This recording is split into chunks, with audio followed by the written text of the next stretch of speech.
Hi everyone, Tony from Hack the Movies here, and I've always had a soft spot for Hellraiser 4 Bloodline. I know it isn't great, and it doesn't make a lot of sense, but the movie has like a certain charm, and I could really never work up the energy to hate it, despite its many flaws, and I was very confused as to why that was. Now, as some of you know, I started a bonus show on Patreon called Bloodline, a Hellraiser show, where my cousin Monica and I go through all the Hellraiser movies. So far, we're up to the first 4. We will be recording a new batch soon. But she got up to part 4, and she loved it. For some reason, she had the same thing as me. Like, despite its flaws, you can't really hate it. And I always wondered why. What is it about this movie that really stands out? It turns out it could have been a very good movie, or at least a decent one. Unfortunately, studio meddling got in the way of it. The original director, Kevin Yeager, left the project. They ended up bringing in Joe Chappelle to restructure the film and shoot whole new scenes for the final product, which actually helped, because he would end up reshooting most of his own movie a short time afterwards. But Halloween 6, The Curse of Michael Myers, is a different story for another time. Fortunately for us, the Hellraiser 4 Bloodline Workprint made its way to the internet, and I got a copy of it. And that's what we will be talking about today. Let's talk about Hellraiser 4 Bloodline's Workprint. Shout out to the Clive Barker podcast. Their website has a really good write-up of this version, and it was very, very informative. It helped me understand this cut a little bit better. So I would definitely check out their website if you want to know a little bit more about this cut of the film. The Workprint is an attempt by Joe Chappelle to restructure the movie so that Pinhead could enter the story earlier. This version pretty much removes most of Philippe's scenes and doesn't even include the creation of the box. It was before they reshot a lot of it too, and I think there's only one reshoot in this cut that didn't even make it into the final film. Quick note, the visual effects and the ADR were not completed at the time of this Workprint, so you're going to see some really, really awkward shots and hear some random voices that are not the actors. It's pretty funny.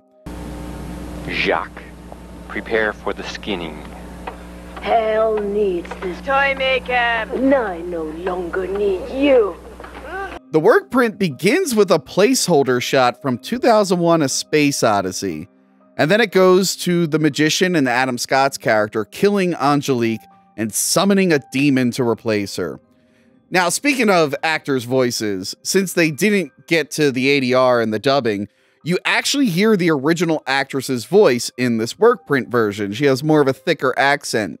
Such a gentleman. Are you always such a gentleman? Such a gentleman. Are you always such a gentleman? For whatever reason, in the final film, they redubbed her with a completely different actress, and it's really, really noticeable. Then it jumps to the 1996 scenes with John. So this version of the movie really leads into the John character that Bruce Ramsey plays as the focal point. And then they try to do this thing where most of the Philippe story is told in these dreamlike flashbacks. Adam Scott's death is a little different than the final product. Angelique doesn't cut his heart out like in the theatrical version. It's also a little confusing because they never tell you that he betrayed his master in this cut. He's just here in the 90s with Angelique for no real reason that we can tell. Anyway, him breaking the rules leads to him throwing up. Then he either melts or ages rapidly. The effects aren't finished, so I'm not sure what exactly is happening. I'm assuming he's aging very rapidly. This would make sense in reshoots that they simplified it to getting his heart cut out because they probably ran out of money for an effect that complicated. But yeah, if I had to put money on it, I assume he would be aging, like an advanced aging, kind of like Indiana Jones and The Last Crusade, which we'll mention a little bit later. Also, the banquet scene with John getting some kind of award actually has a point this time. It's not just him getting an award for some reason. John is actually there to demonstrate his perpetual light device that he's working on. He built this big box in this building, and he summoned this perpetual light device. However, it doesn't work, and he embarrasses himself. And then they clap for him anyway. I'm sorry. I knew it wasn't ready.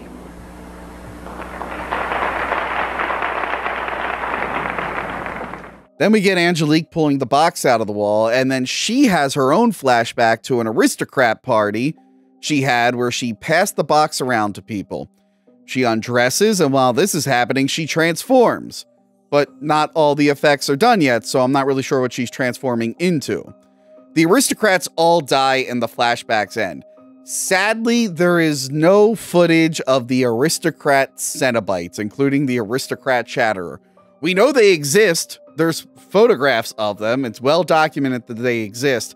I don't know if they just never got around to filming the scenes. Maybe those are just makeup tests. That footage, if it does exist, has still not seen the light of day. So all these changes do work in getting Pinhead into the story earlier, but I'm assuming when they watched it, it wasn't early enough, and test audiences were probably very confused by what was happening because they cut out the entire setup of the film. So they must have, when they were doing reshoots, decided, hey, let's just show Pinhead during the opening credits and have this new framing device where we establish him in the future first before it goes back. I actually liked what they settled on in the final product. If the goal was to get Pinhead in the movie earlier, I think it worked better there than it does here. Here it's a little jarring. If this is your first time watching Hellraiser Bloodline, you would have no idea what's going on because it was so focused on getting to Pinhead that it cut out all the essential stuff. We do get a flashback of the magician trying to kill Philippe. Something about like the box. He commissioned the box to be made, but he thinks the box will screw up his magic. So now he wants to kill Philippe, and he's not happy with Angelique for some reason. And he's going to send her back to hell. None of that happens because she ends up killing him. And then the scene just abruptly ends. Does she kill Philippe? I don't know. This version of the film never establishes that Philippe has a wife who's pregnant, which leads to the bloodline. It's just very, very confusing. Almost as confusing as the flashback John has of his grandmother. She's like flying in the sky, I think, and she's doing some dialogue about he's the one who will do something. I don't think you needed this scene. In the final cut of the film, and in this version of the film, we have John's wife saying, hey, your grandmother filled your head with a lot of nonsense. And I think that's all we needed. I don't think we need, like, we got it at that point. Maybe not in this version. But in the final cut, we kind of get what happened. We didn't really need to see it. So I understand them cutting it out. It is cool to see in this work print that there actually was something with his grandmother, not just a one-off piece of dialogue, but ultimately it wasn't needed. Angelique spends more time in this version investigating the box room, and Pinhead is upset with her. They really do not like each other in this version. Pinhead is very aware that Angelique is planning something and not letting him know. He knows that she plans to screw him over. You have a secret, don't you, princess?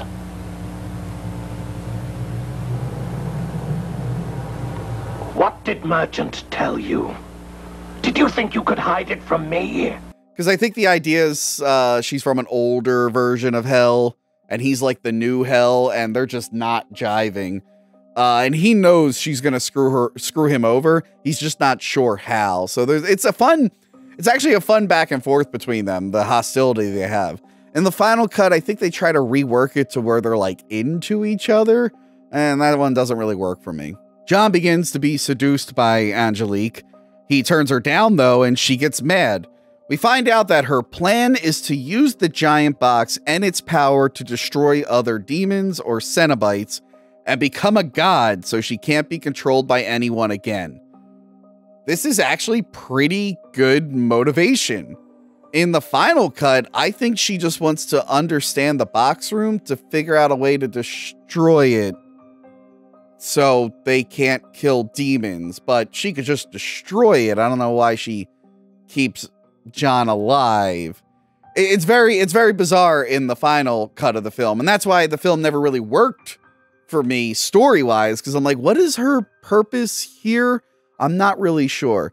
But yeah, that's her motivation. She is a demon that's constantly being used by other people, and she doesn't want to be controlled anymore, and this device is her way of getting rid of her enemies and being her own person. It's actually a pretty cool character thing. Unfortunately, it all got cut out. Pinhead, and I think this is in the final cut, he does say that this box can open up a giant pathway to hell, and they can just come and go as they please and just wreak havoc on the world of man. So they both want to use the big giant box room for their own reasons. And in the middle is our character, John, who in this version of the film is our main character. The movie plays out as it usually does, but they actually add in a scene where John's son is stuck in an elevator that's rapidly falling. That didn't exist in the final cut. I guess it's just they wanted another thing. I guess they just wanted another scene where someone's in danger, because we have John running around trying to stop the machine. We have the wife running away from the Chatterer dog. And yeah, their son does just kind of disappear in that sequence in the final cut. But now we know it was because he was actually trapped on this elevator. Oh, also, the unfinished CGI of the Chatterer dog is really hilarious.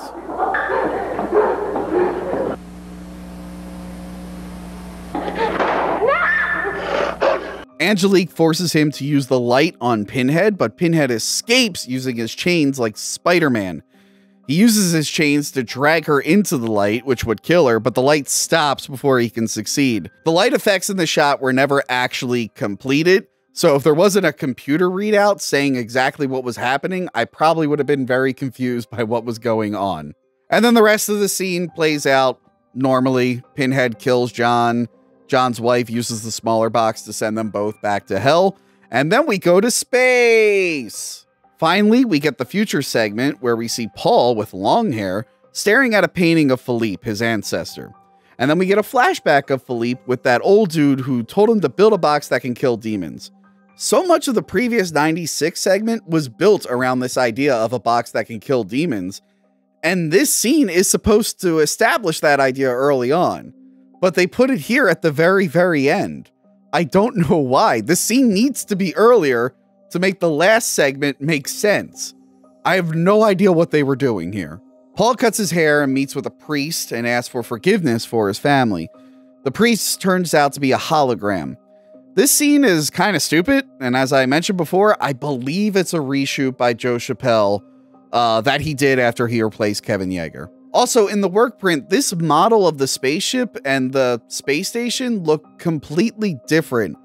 I'm wondering if it's from a completely different movie or like an episode of Star Trek, because it does kind of look like the Borg cube. If you recognize this footage, if this is ringing any bells, please let me know where this footage is from. So the future segments kind of play out the same as the final product, minus the scenes with Paul telling Rimmer his life story. Obviously, after this cut, they decided to add new scenes that restructured the film as a long story being told to Rimmer by Paul. I know we've seen a lot of unfinished effect shots in this workprint, but this one is my favorite of the twins splitting up.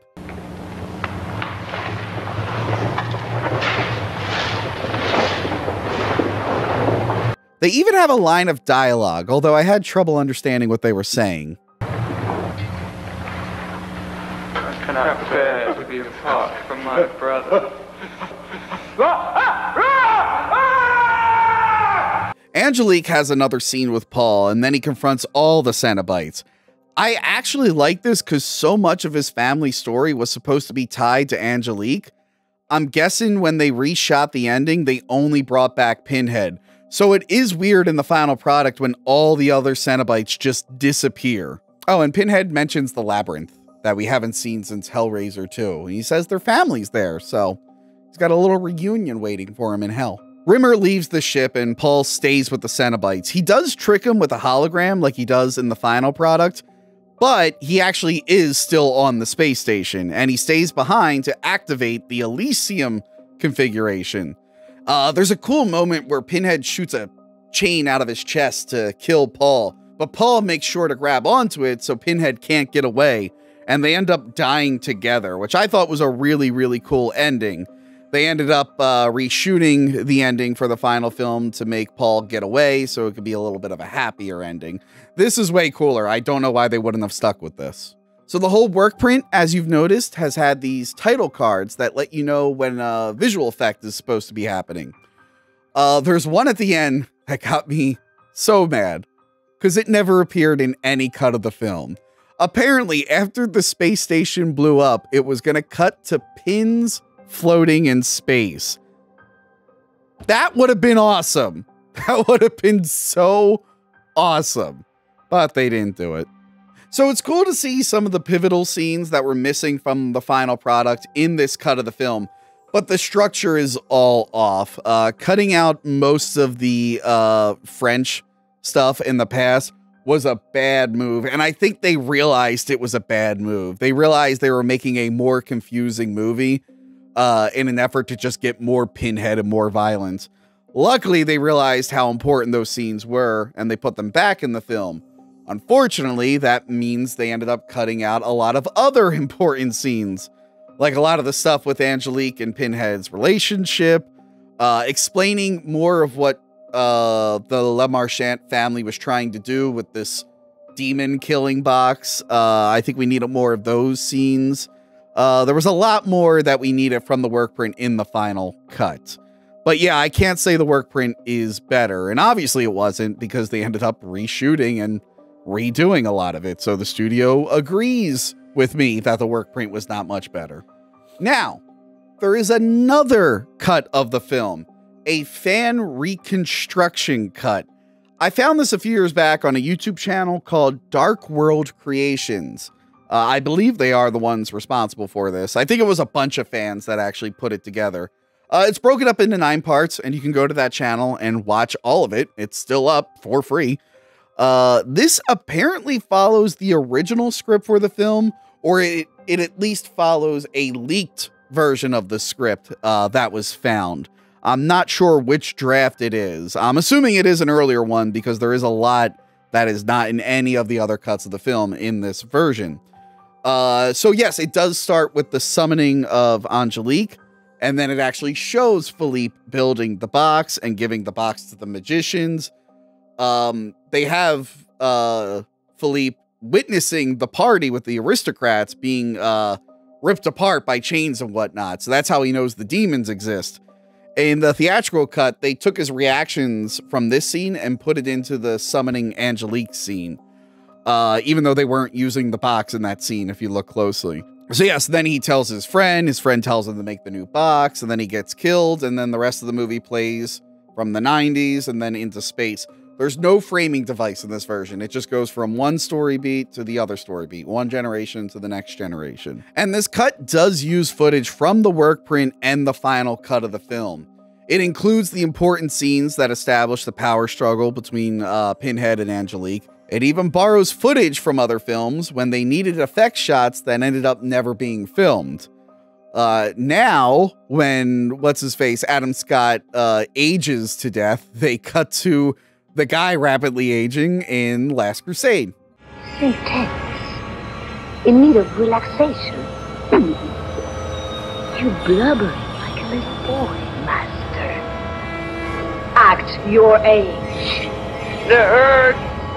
Speaking of things never completed, a lot of the scenes that were written between Angelique and Philippe's elderly friend running into the Cenobites and getting killed by them were never actually filmed. Or they were filmed, but the footage never surfaced. I don't think they were ever actually filmed. So the people behind this reconstruction cut, wanting to honor the script as closely as they can, figured out a way to do those scenes. They got very creative and made the scenes in a video game. Let's look at some footage. Forgive this unannounced visit. It's an honor, a pleasure. Do I make you nervous? How delightful. A brief diversion in your busy day, sir. An entertainment entitled Your Last Sight on Earth. And guaranteed to please. Music! They even used stills at some points and got voice actors to do lines that never got recorded, just so they could be as faithful to the script as possible. Overall, it's a little jarring from time to time, and the video game scenes do really take you out of it. I understand what they were trying to do, but it really is distracting. But if you wanted to get an idea of what the original idea was behind Hellraiser Bloodline and how the story was supposed to flow, I would say either hunt down a copy of that script or watch this version at least once, because it does show that there could have been a really good movie here. A very unique movie. Well, we didn't really get the true version, and this is probably as close as we're ever going to get to it, because I doubt they're going to release a special edition of Hellraiser Bloodline, especially since a lot of the scenes were never actually completed. The one thing I don't like in the fan reconstruction is at some point a character dreams about stuff that happened in Hellraiser 2 that he wasn't present for, and they just play a long-ass scene from Hellraiser 2. And then when they get to the 96 storyline, they decided the best way to set it up was to just play pretty much the entire ending of Hellraiser 3. I don't think you needed those at all. Like, we get it. We don't need those flashbacks. I think that was really, really unnecessary. But I say, check it out. Do you like Hellraiser 4? Did you always have a soft spot for Hellraiser 4, but you weren't sure why? Did this video make you realize that it could have been better? Let me know. I kind of really, really like this movie. And like I said, when I found out that there actually was a better version of it, or there at least could have been another version of it that was better, I felt validated in my love for Hellraiser Bloodline. So yeah, join the Patreon if you want to watch our other episodes about the Hellraiser franchise. If you want to watch a video for free, we reviewed the new Hellraiser this week. The Hellraiser reboot on my podcast that's every Monday. It's either a Hack the Movie show or talking about tapes. We talk about movies new and old. So every Monday you have that to look forward to. And yeah, check out some of the other Workprints and TV cut videos I've been doing lately. I've been having a lot of fun with these TV cuts and Workprint versions, especially the Workprint versions, because it's really teaching me a lot about the creative process and the editing process that films go to, and how like a film can start off one way and be completely changed later on due to test screenings and whatnot. So yes, Hellraiser show Bloodline is on my Patreon. Check out the new Hellraiser review. And yeah, leave a like, share, and subscribe. Goodbye. Remember to like, comment, and subscribe. Check out our other videos and Patreon page.